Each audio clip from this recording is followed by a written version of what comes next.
38 kilometre की दूरी पर फलवदी गांव है। और पिछले वीडियो में हमने आपको फलवदी के बारे में और भगवान वेदनाथ के बारे में बताया था। हमारा प्रमुख उद्देश्य ये था कि फलवदी में बाबू भाई रावल ने जगह जगह जो एनीकट बनाए हैं, वो एनीकटों के माध्यम से जल स्तर कैसे आगे बढ़ रहा है।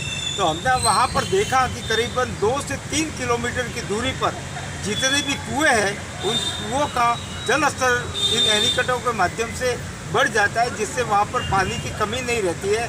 लेकिन जब हम भगवान वेदनाथ धाम पहुँचे और सारे जो एनीकट थे उनको जब हमने शूट किया, तो उस समय गर्मी तो भयंकर थी और एनीकटों में पानी भी कम था। लेकिन हम वहाँ से निकले और दूसरे दिन बारिश हो गया, तो भगवान वेदनाथ धाम के नाम से मशहूर फलवदी गांव में किस प्रकार से वहाँ के जो एनीकट है वो लबालब हो गए, झरनों की तरफ बह रहे और वापस खुशहाली आ रहे हैं, लोगों को आनंद आ गया। और वैसे भी श्रावण महीना शुरू हो गया है और श्रावण के महीने के पहले ही सोमवार को यहाँ पर पानी आ गया है।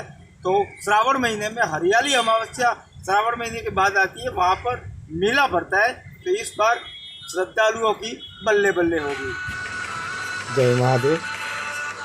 पिछले वीडियो में हमने इसी फलवदी गांव को लेकर बात की थी, लेकिन जैसा कि मैं पहले ही बताया है कि उस दौरान अच्छी तरह से बारिश न होने के कारण वह सीन हम नहीं देख पाए थे।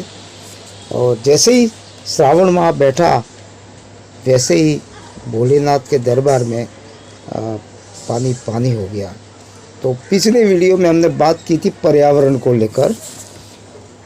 वो प्रकृति का चक्र पूर्ण रूप से जल यानी पानी पर निर्भर करता है, क्योंकि जब तक पानी भाप यानी वाष्प बनकर हवा में नहीं मिलता, तब तक बारिश वर्षा नहीं होगी तथा फसलें भी खराब हो जाती है और सूखा अकाल पड़ने की समस्या आन खड़ी होती है। प्रत्येक जीवित व्यक्ति, चाहे मनुष्य हो, जानवर, जीव जंतु, पेड़, सबको पानी की ज़रूरत रहती है। पानी सिर्फ पीने की ही नहीं, बल्कि कपड़े धोने, पोछा लगाने, खाना बनाने, कृषि कार्य, पावर प्लांट, उद्योग सब में उपयोग किया जाता है।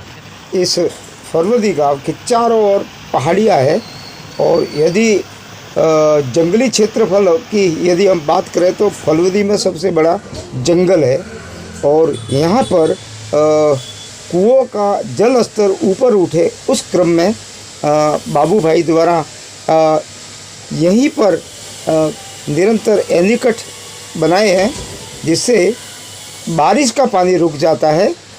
और बारिश का पानी रुकने से लगभग वर्ष भर तक, साल भर तक यहाँ पेयजल की समस्या नहीं आती। और यहाँ के जो कुएं हैं उसका जल स्तर बढ़ रहा है। इस एनीकटों से 2-2, 3-3 किलोमीटर की दूरी पर जो कुएं हैं वो भी बताते हैं कि इस एनीकट के कारण हमारे गांव में कुओं का जल स्तर बढ़ने के कारण यहाँ अब सूखे या अकाल जैसी कोई स्थिति नहीं है। आप देख रहे हैं ये वेदनाथ धाम के बाहर एनीकट बनाए गए। यहाँ ये बारिश का जो पानी आ रहा है, आप इसकी आवाज़ भी ठीक से सुन रहे होंगे। यह पहाड़ियों से जो पानी आता है, उस पानी को जगह जगह पर बाबू भाई रावल परिवार की ओर से एनीकट बनाए गए हैं और एनीकट के माध्यम से इस पानी को रोका गया है। यहाँ श्रावण महीने की बहुत बड़ी धूम रहती है, क्योंकि चारों ओर हरियाली और बहते हुए झरने, पानी पानी, जल प्रकृति का चक्र पूर्ण रूप से जल यानी पानी पर निर्भर करता है। जैसा कि मैंने कभी कभी यहाँ इतना पानी आता है कि गर्भगृह में भी जहाँ वैद्यनाथ धाम है उसके अंदर भी पानी चला जाता है। सिरोही ज़िले में जैसा कि मैंने आपको बताया, जो ज्योतिर्लिंग जो है भारत में 3, तो सिरोही ज़िले में भी भगवान वैद्यनाथ धाम करके एक मंदिर है, जहाँ पर आपको हरियाली हरियाली नज़र आएगी।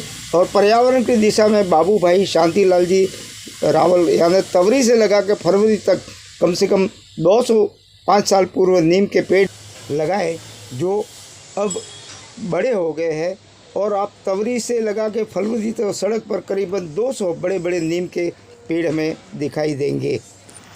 वैसे इस गांव में भगवान बैद्यनाथ का रविवार का महत्व रहता है, इसलिए श्रद्धालु अधिकांश रविवार आसपास के गांवों से तथा दूर दूर के गांवों से श्रद्धालु यहाँ भगवान बैद्यनाथ के दर्शनार्थ पधारते हैं।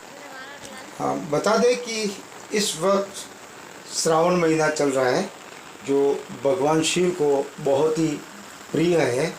और ऐसा बताया जाता है कि श्रावण महीने में माँ पार्वती ने भगवान शिव को पाने के लिए तपस्या की थी। इस समय भगवान बैद्यनाथ धाम फलवदी में बारिश हो रही है और इस गांव के चारों ओर पहाड़ियाँ ही पहाड़ियाँ हैं। और ये बारिश में आने वाला जो पानी पहले था वो ऐसे ही बहकर चला जाता था, लेकिन इस गांव में 3 एनीकट बनाए हैं बाबू भाई के परिवार द्वारा। तो ये इसमें से पर्याप्त मात्रा में पानी रुक जाता है, जिससे यहाँ की पानी की पूर्ति होती है। आप देख रहे हैं कितना विहंगम दृश्य है। इस समय ज़ोर से फरवरी में बारिश हो रही है और पहाड़ियों का पानी भगवान बैद्यनाथ के चरणों को धोता हुआ